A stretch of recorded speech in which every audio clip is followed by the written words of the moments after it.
Sawubona Zuluhora, ngicela ungalidalula igama lami. Lokho kwenzeka ngesikhathi ngiphuma emsebenzini ngihamba ngezinyawo ngiye esitobhini. Ngangihlela ngibona umthunzi wami ngaphansi kwezibani zomgwaqo, kodwa ngalobo busuku kwaba khona okungajwayelekile. Ngabona sengathi kukhona omunye umthunzi ongilandelayo. Noma yinini lapho ngima nawo awuma. Uma ngiqala ukuhamba, nawo uhamba. Ngacabanga ukuthi kukhona umuntu ongemuva kwami, kodwa uma ngiphenduka kwakungekho umuntu. Kodwa umthunzi wawusekhona. Njalo uma ngidlula ngaphansi kwezibani wawusondela eduze kwami. Kwathi sengisondele ekhaya wangidlula. Kusukela ngalobo busuku angisahambi ngedwa uma sekumnyama. Ugogo wayehlala esitshela ukuthi ngaphambi kokulala kufanele sithandaze. Ngelinye ilanga ngakhohlwa. Kwathi cishe ngo-3 ekuseni ngavuswa umuntu ongqongqoza kancane eminyango wegumbi lami. Ngacabanga ukuthi ngumama. Ngathi, "Ngena." Awukho umuntu owangena. Kwaphinda kwangqongqoza. Ngaphuma ngayobheka.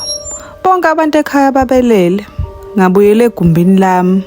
Ngezwa into noma izwi lithi, "Ukhohliwe ukuthandaza." Ngaphenduka ngokusheshsha. Kwangekho umuntu. Ngaguqa lapho phansi ngaqala ukuthandaza. Ukungqongqoza kwaphela ngaso leso sikhathi.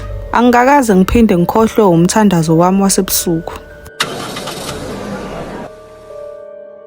Mina nabangani bami sasibuye emcimbini ebusuku. I-GPS yayisikhombisa indlela esingakaze siyisebenzise. Sathi sihamba sabona isikole esikhulu eceleni komgwaqo. Izibani zazikhanya. Kwakuzwakala izingane zihleka. Into yasixaka ukuthi kwakungu-1 ekuseni. Sama ukuze sibheke. Ngathi sengiphuma emotweni zonke izibane zacima ngesikhathi esisodwa. Kwaphela nomsindo.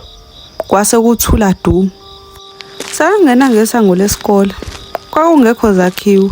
Kwakuyinkundla engenalutho kuphela. Sagijima sabuyela emotweni. Ngakusasa ngabuyela khona imini nomngani wami. Abantu bendawo bathe akukakaze kube nesikole kuleya ndawo. Kodwa njalo uma ngidlula khona ebusuku, izibane ngisazibona futhi kwesinye isikhathi ngisazizwa nezingane zihleka.